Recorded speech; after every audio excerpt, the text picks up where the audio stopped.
चे परंपरा बाजूला ठेवून सुरुवातीलाच नाव घेतो ज्यानं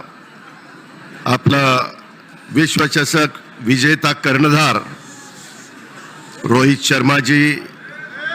सूर्यकुमार यादवजी, यशस्वी जयस्वालजी, शिवम दुबेजी हे सगळे सत्कारमूर्ती. थोडा आज मान मुख्यमंत्री साहेब त्यांचा आहे म्हणून त्यांची पहिल्यांदा नावं घेतली, माफ करा. आपल्या राज्याचे प्रमुख माननीय एकनाथराव शिंदेजी, देवेंद्र फडणवीसजी, आपल्या नीलमताई गोरे, तसंच उपस्थित असणारे राहुल नार्वेकरजी, अंबादास दानवेजी, आशिष शेलारजी, सर्व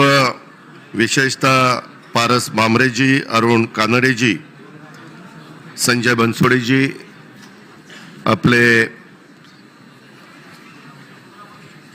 चंद्रकांत पाटीलजी, सर्व स्टेजवरचे मान्यवर, उपस्थित सर्व क्रीडाप्रेमी